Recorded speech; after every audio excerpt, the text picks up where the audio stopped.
सुरक्षित था। उस नमक को वहां के बंजारे सप्लाई करने के लिए जाते थे। अरावली पहाड़ी में कोई रास्ता नहीं था, लेकिन बामणिया बंजारों ने 4 रास्ते बनाए उसमें। एक रास्ता देसुरी किनाल, एक रास्ता जसवंतगढ़ किनाल, एक रास्ता कामली घाट किनाल और एक रास्ता दवाजा के पास है। और ये चारों रोड आज राष्ट्रीय राजमार्ग बने। वो बंजारों ने एक जगह से दूसरे देश को जोड़ा है। बंजारों ने हमेशा जोड़ने का काम किया। बंजारों की संस्कृति हमेशा जोड़ने की संस्कृति रही है। और मैं कहता हूँ बंजारों ने लोगों को नमक का स्वाद दिया। यदि आप सब्जी में थोड़ा सा नमक नहीं डालो तो बेस्वाद हो जाता है। मैं कहूँ यदि बंजारे नहीं होते तो लोगों को स्वाद का पता कैसे चले? तो बंजारों ने लोगों को स्वाद दिया, नमक का मिश्रण करके स्वाद दिया। लोगों ने केवल बंजारों ने राजस्थान से निकले बंजारे। कोई कह रहा हमारे पूर्व वक्ता ने कहा था कि अफगानिस्तान से भी उसके जिक्र आता है। मैं कहता हूँ बिल्कुल आता है। और मेरा यह भी मानना है कि बंजारों की संस्कृति को हम 500 साल, 600 साल, 700 साल तक नहीं माने। बंजारा संस्कृति सिंधु घाटी सभ्यता से आती है। सिंधु घाटी सभ्यता का यदि हम कहें सोचे, सिंधु घाटी सभ्यता बहुत प्रबल सभ्यता थी, बहुत सम्राट सभ्यता थी। और वहां से बंजारा जब उसका उस सभ्यता का विघटन हुआ तो बंजारे बिखरे पूरे रेगिस्तान में। और पूरे रेगिस्तान से बिखर के वो भारत के अलग अलग हिस्सों में गए। और केवल भारत में नहीं गए, वो दुनिया के हिस्सों में भी गए। आप यूरोप के कई देशों में चले जाओ, फ्रांस चले जाओ, वहां पे रोमा और जिप्सी नाम से बंजारों को जाना जाता है। और वहां भी वो लोग आज तांडा बोलते हैं अपने बात में। मैं इंटरनेशनल कॉन्फ्रेंस में इजराइल में एक पेपर प्रेजेंट करने गया और वहां पे लोगों ने कहा कि आप अपनी भाषा के कुछ शब्द बताओ। तो मैंने कहा मैं तांडा का रहने वाला हूँ। तो वहां जितने देशों के लोग थे उन्होंने कहा कि हम सब तांडा बोलते हैं। तो आप सोचिए बंजारा संस्कृति केवल राजस्थान तक सीमित नहीं है या पूरे देश तक सीमित नहीं है। यहाँ के बंजारे पूरी दुनिया में गए और पूरी दुनिया में जाके उन्होंने व्यापार के आयाम स्थापित किए। यदि आज जो व्यापारी है बंजारा समुदाय नहीं होता तो मुझे लगता है कि व्यापार के आयाम स्थापित नहीं होते। सबसे पहले बंजारों ने व्यापार की परिभाषा लोगों को बंजारों को सिखाई। सारा बंजारों ने तमाम तरह की चीजें की। बंजारों ने लोगों को पानी पिलाया। बंजारे हमेशा सफर में रहे। उन्होंने इतने जलाशय बनाए। आज उदयपुर शहर जो है राजस्थान का, वो झीलों की नगरी के नाम से पूरी दुनिया में जाना जाता है। लेकिन वो झील जो है जिसकी वजह से जाना जाता है वो पिछोला झील है। और वो पिछोला झील बंजारों ने है।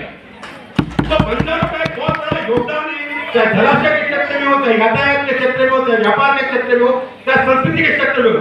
आज हम अपना संविधान पढ़ते हैं। संविधान का एक बहुत बड़ा मूल्य है विविधता। और विविधता का मतलब होता है कि अलग भाषा, अलग बोली, अलग त्योहार, अलग तरह की बोली, भाषा, रीति रिवाज, अलग अलग तरह के। मैं कहता हूं कि विविधता में जीने वाला यदि कोई है तो सबसे बड़ा प्राणी वो बंजारा है।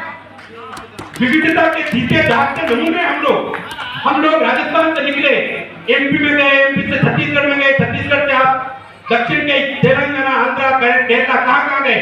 कितनी भाषाओं को हमने अपने में सहेजा, कितने खान पान को अपने में सहेजा, कितने वेशभूषा को अपने में सहेजा, कितनी तरह की जलवायु को हमने सहा।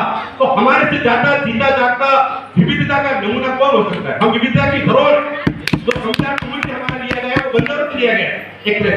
तो बंजारों का योगदान बहुत बड़ा योगदान है। लेकिन मैं गुजारिश करना चाहता हूँ उमेश यादव साहब और मंत्री जी संजय जी से कि मैं दो गुजारिश करना चाहता हूँ जो मुझे लगता है आप लोगों को करनी चाहिए। एक तो यह है कि बंजारा समुदाय का जो विश्व दिवस मनाया जाता है वो 8 अप्रैल है। मुझे लगता है हमें यहां से भी प्रस्ताव लेना चाहिए सभा से भी कि 8 अप्रैल को भारत के जितने भी राज्य हैं वो राज्य सरकारें बंजारा दिवस को राष्ट्रीय दिवस घोषित करें। तो मनाना चाहिए। जैसे आर्ट एंड कल्चर डिपार्टमेंट ये आयोजन कर रहा है तो सारे राज्यों में आर्ट एंड कल्चर डिपार्टमेंट है, उनको मैंडेटरी ये होना चाहिए कि वो बंजारा विश्व दिवस जो बंजारों का 8 अप्रैल का है वो 8 अप्रैल राज्य स्तर पे मनाया जाए। मैंडेटरी सरकारी कार्यक्रम वो होना चाहिए। एक मेरी और गुजारिश है कि बंजारा समाज की बहुत ही विभिन्न संस्कृति है। बंजारा समुदाय का मुझे लगता है कि एक राष्ट्रीय नीति बननी चाहिए।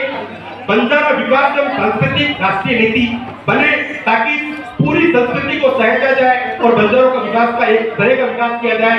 एक तरह के बंजारों को एक श्रेणी में लाया जाए। एक बंजारा हम राजस्थान में ओबीसी में आते हैं, कहीं एसटी में आते हैं, कहीं एसटी में आते हैं, हम पे अत्याचार होता है, हम तो उपयोग नहीं कर सकते। तो मुझे लगता है जो प्रस्ताव पहले रखा गया कि सारे बंजारे एक है, हमारी एक बोली है, एक भाषा है, एक विचारधारा है, तो हम अलग अलग क्यों? तो हमें जो साजिश के तहत, राजनीतिक साजिश के तहत अलग अलग तरह से बांट रखा है। हम अपनी राजनीतिक मांग करते हैं कि हम तमाम भारत के बंजारों को एक कैटेगरी में डाला जाए, वो शेड्यूल्ड ट्राइब में डाला जाए। हम ट्राइब की कैटेगरी को पूरा करते हैं, हम नोमिनेटेड ट्राइब हैं। तो ये मेरा प्रस्ताव है। आप सब लोगों ने मेरी बात को सुना, बामणिया बंजारा समाज को एक तवज्जो दी, बाबा रूप सिंह जी महाराज को यहाँ तक लाए, उसके लिए आपको बहुत बहुत शुक्रिया। वचन को